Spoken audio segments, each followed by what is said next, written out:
আপনারা জানেন আজকে দীর্ঘদিন পরে জনগণের ভোটের মাধ্যমে নির্বাচিত সরকার জনাব তারেক রহমানের সরকার আজকে 6 মাস অতিবাহিত করেছে।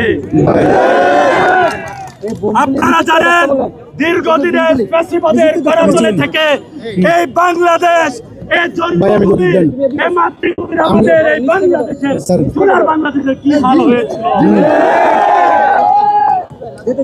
দীর্ঘদিন পরে মানুষ যখন তার ম্যান্ডেটের মাধ্যমে ভোট প্রদানের মাধ্যমে তাদের রায় প্রদান করে বাংলাদেশ জাতীয়তাবাদী দলকে বিপুল ভোটের ব্যবধানে যখন সংসদে পাঠিয়েছে, তখন আপনারা দেখতে পাচ্ছেন সকল ক্ষেত্রে একটি স্থিতিশীল অবস্থার দিকে বাংলাদেশ ধাবিত হচ্ছে।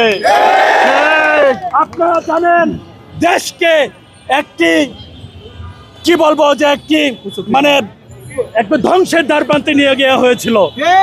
এই দেশকে ফ্যাসিবাদ কায়েম করার মাধ্যমে এদেশের অর্থনৈতিক ব্যবস্থা, শিক্ষা ব্যবস্থা থেকে শুরু করে প্রত্যেকটি মানুষের যে অধিকার, তাদের কথা বলার অধিকার, তাদের বাক স্বাধীনতা সবকিছু করে নেওয়া হয়েছিল।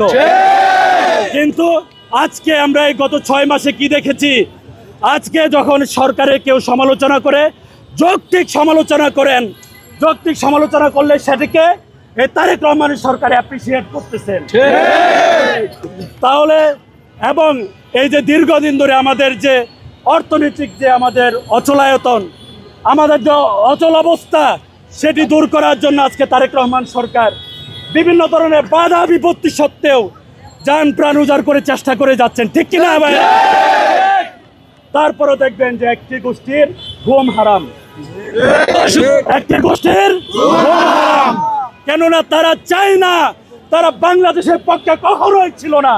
তারা চায় না যে বাংলাদেশের মানুষ শান্তিতে থাকুক, তারা চায় না যে বাংলাদেশের মানুষ অর্থনৈতিকভাবে স্বাবলম্বী হোক, তারা চায় না যে বাংলাদেশের মানুষের মধ্যে যে রাজনৈতিক সহনশীলতা এবং স্থিতিশীলতা বজায় থাকুক, এটা তারা চায় না।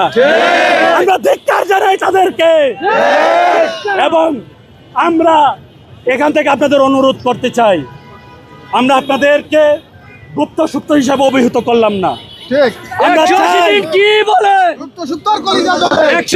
কি বলে কি বলে আমরা চাই যে আপনারাও আজকে আস্তে আস্তে বাংলাদেশকে ভালোবাসতে শিখুন। আপনারা স্বাধীনতার বিরোধিতা করেছেন, কোন গোষ্ঠী স্বাধীনতার বিরোধিতা করে তার নিজ দেশে টিকে থাকতে পারে না। কিন্তু আপনারা গুপ্ত সুপ্ত অবস্থায়, আজকে আপনারা গুপ্ত সুপ্ত অবস্থায় আপনারা সকল দ্বন্দ্বে দ্বন্দ্বে ঢুকে গিয়েছেন। গুপ্ত সুপ্তর দিন শেষ, তারেক রহমানের বাংলাদেশ। গুপ্ত সুপ্তর দিন শেষ, গুপ্ত সুপ্তর দিন শেষ।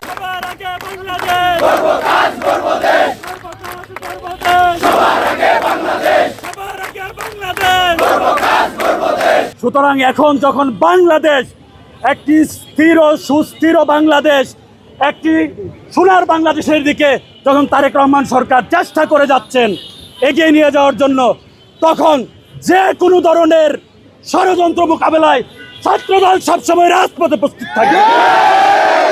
সংগ্রামী উপস্থিতি, এখান থেকে বাংলাদেশের ছাত্র সমাজের পক্ষ থেকে, বাংলাদেশ জাতীয়তাবাদী ছাত্র দলের পক্ষ থেকে বাংলাদেশের দীর্ঘদিন পরে গণতান্ত্রিকভাবে নির্বাচিত বাংলাদেশের প্রধানমন্ত্রী জনাব তারেক রহমানকে আমরা ধন্যবাদ জানাই, কৃতজ্ঞতা জানাই।